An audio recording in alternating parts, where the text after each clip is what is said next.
my KCET 2025 aspirants, hope all of you are preparing really well and working hard for your exam. So in today's video, we are going to see top 30 questions from one of the very high weightage topic, that is haloalkenes and haloarenes. The questions this chapter that is asked is based on reaction and some basic properties. So we will see those questions. You have to answer with me, note down and put down your scores in the comment section. Okay. So let's get started with the first question here, which is a gem halide. So gem dihalide, you know, on the same carbon, if we have 2x group, then that is called gem dihalide. And I can see in the first option itself, on this one carbon we have 2 bromine group, so it is option number A. Next, pick up the correct statement about alkyl halides. So this is about the physical properties of alkyl halides, right? They show hydrogen bonding? No, not at all. They are soluble in organic solvents? Yes, because they are non-polar, they will be soluble in organic solvents and insoluble in water. So statement C is also wrong. They do not contain any polar bond. If you see CX bond, this is a polar bond, right? So that is why this is also incorrect. Next, you have to pick up the correct thing. So this is a PYQ of 2022. So if I have AgCN, then I will get isocyanate, that is RNC, and with KCN I will get cyano group. So option number A. Okay. Next we have the phosphorus pentachloride reacts with ethanol to give you. You have C2H5OH. Okay. Phosphorus pentachloride. Phosphorus pentachloride, so that will be equal to C2H5 and Cl. Okay, so we will get ethyl chloride, option number A. Next, in SN1 reaction, the first step involves the formation of carbocation, right? After that, the nucleophile attack takes place. Next, sodium ethoxide reacts with ethyl iodine to give you. So if I have sodium ethoxide, that is C2H5O minus Na plus, reacts with ethyl iodide, that is C2H5I. So what will happen? This one will attack here, NaI will form and I will get diethyl ether, that is option number C. Next here, reaction with Grignard reagent. So first I will get a Grignard reagent where I have MgBr. Okay, and after that with dry ice, means with carbon dioxide, what will happen? This one will attack here, this one will go and this one will go out. So the product formed here will be COOH, that is benzoic acid. Okay.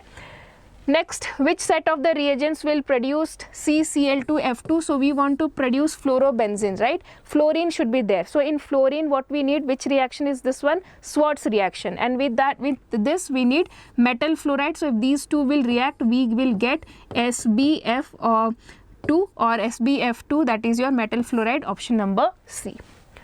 Next, chloroform is kept in dark colored bottles because it is oxidized to a poisonous gas, that is phosgene. Okay, so that is why it should be stored in dark bottles. Next, which statement is correct? C2H5Br reacts with alcoholic KOH to form this one? No. Reacts with aqueous KOH. This alcoholic KOH will give you a eliminated product, which is an alkene. C2HBr when reacted with metallic sodium gives you ethane. Okay, so this is again if it is reacting with sodium, that is your Wurtz reaction, so it will give you butane, so this is also wrong. C2H5Br when treated with sodium ethoxide gives you diethyl ether. Yes, this is correct. That is your Williamson ether synthesis, so option number C. With AgCN you will get isocyanate, so this is also wrong. Next, CH3NH2 reacts with CH3MgX to give you. So if you have CH3NH2 and CH3MgX, okay, so this is plus, this is minus, and this will behave as an acid and will release a H plus, which will be abstracted by this one, and we will get CH3 here, that is methane. Next, methyl chloride reacts with silver acetate to yield. So if I have methyl chloride, okay, and I have silver acetate, CH3COOAg. Okay, so here also you can see this is minus, this is plus, and here this is minus and this is plus. So what will happen? You will get here, I can say that is methyl acetate. Okay, so my plus minus will react, so I will get methyl acetate and ester group, option number B.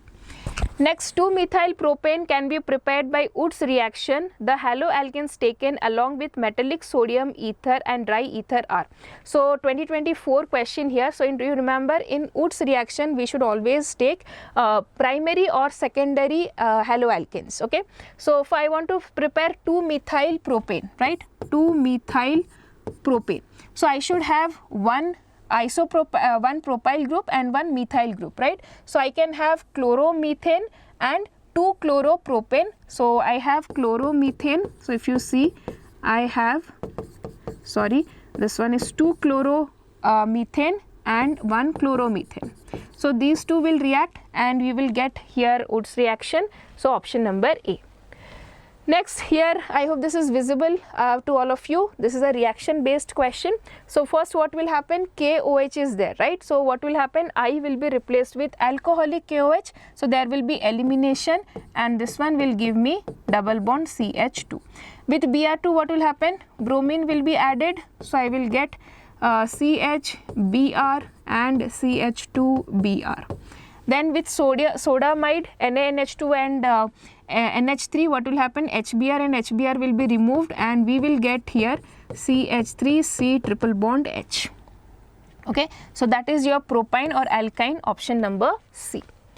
Next, in the following sequence of reaction, again, so first of all alcoholic KOH is there, so we will find a double bond here first. So CH3 CH double bond CH2. Then you are having HBr, so bromine will be added in this group, so I will get CH3 CHBr. Then I have CH3. Okay, Markovnikov addition. Then aqueous KOH, this one will be replaced with OH and we will have propane to OL, that is option number D. Next, optically active compounds. So for optically active compounds you must have a chiral carbon, right? Chiral carbon means the carbon where all the 4 groups are different. So you can see here the option, I think 2-chlorobutane if I draw. Okay. So I have 2-chlorobutane. So this is an isometric carbon. So this is optically active, option number B. Next, propyl iodide and isopropyl iodide. So what is the formula of propyl iodide? This is propyl iodide and this is isopropyl iodide. What is the relation between these two? These are your positional isomers. So option number D, because iodine position is 1 here and 2 here. Okay. Next, reagents not used to prepare alkyl halide from alcohols. So HCl, ZnCl2, Lucas reagent that is used, PCl5, SOCl2 is used, NaCl is not used. Okay. Next, isobutyl chloride and butyl chloride are. Again, if you see, isobutyl chloride is like this, isobutyl chloride and butyl chloride. Okay, so here you see the parent chain is of 3 carbon, here the parent chain is of 4 carbon. So these are your chain isomers and not position isomers. Phosgene is a common name for carbonyl chloride. So you have this compound. Okay, so this is phosgene, which is a poisonous gas produced when chloroform reacts with light. So it is COCl2. Next, for a given alkyl group, the densities or melting point, boiling point order. So if you remember, when the densities will increase, if the mass will increase, if mass will increase, the intermolecular force will increase. If intermolecular force will increase, then boiling point and melting point will also increase. So we have iodine, bromine and chlorine, option number D. Okay. Next, alkyl halides on treatment with suspension of Ag2O moist in ether gives. So when you take any alkyl halide, okay, 1 second, sorry, so Rx plus Ag2O, okay, so this one will give you ether. Okay, so alkoxy alkane is produced, so that is why option number D here. Next, which compound can undergo elimination easily? So here you have to see the stability of carbocation. So here I will get a tertiary carbocation, here I will get primary, here also I will get tertiary and here I will get primary, right? So definitely tertiary will be more prominent out of A and D. But where the bond breaking will be easy, with iodine the bond breaking will be easy because iodine size is more, right? So because of its more size, the overlapping will be very weak. So here I will have, that is option number D, that will react fastest. Next, 1-phenyl 2-chloropropane on treating with alcoholic KOH. So you have 1 phenyl and 2-chloropropane. Okay, 1 phenyl 2-chloropropane on treating with alcoholic KOH. So here there will be a bond formed because this will be in resonance. So I can say that 1 phenyl with alcoholic KOH, so there is no formation of alcohols. So this is 1 phenyl propene. Okay, so what will happen here? This one will be removed, right? So here there will be HCl will be removed. They will get a double bond here. So 1 phenyl and propene, that is option number A. Okay. Next, which is the most reactive towards SN2? So you know SN2, smaller the size, more is the reactivity. So CH3I. Next, the combination which produces tert butyl alcohol when treated with Grignard reagent. So if I see the first one, CH3COCH3 plus CH3MgBr. So if I have CH3COCH3 and it reacts with CH3MgBr, right? This is plus, this is minus, this one will attack here, this one will go here, OMgBr will form, and then if I do hydrolysis, I will get CH3COH, CH3 and CH3. Okay, so we will get here, that is we can get here tert butyl alcohol, option number A. Okay. Next, the formation of alkane by the action of Zn on alkyl halide is called as, so that is your Franklin reaction, option number D. Okay. Next, the antiseptic character of iodine is due to liberation of free iodine. So when it reacts, we get free iodine, that is I2, which can cure or which can act as an antiseptic agent.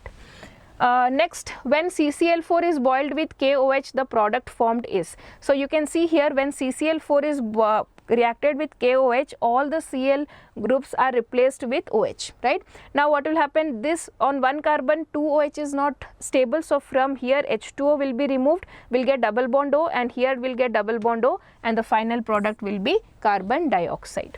And the last question here, C2H5Br can be obtained in the laboratory by the action of ethyl alcohol with. So if you take ethyl alcohol with KBr and H2SO4, so if I see ethyl alcohol, okay, with H plus, so what will happen, this will come here, O plus H2 will form, right? So this one is there, and then this bond will go out, and I will have CH3 and CH2 plus. Now this Br minus will attack on this one, and we will get CH3 CH2 Br. Okay, so option number D here. Clear? So yes students, so these were the top 30 questions from the chapter Haloalkenes and Haloarenes. If you have any doubt in any question, please put down in the comment section. I will definitely address to it. And students, thank you for watching. Please do not forget to subscribe the channel. And one more very important thing, please remember, we have just few days left for KCET. Let's work hard, let's study every day, let's put our 100% effort with whatever time it is left. So if you are ready for this, please put down here that you are in. Hashtag I am in. Okay, so that's all students, and see you soon in the next class.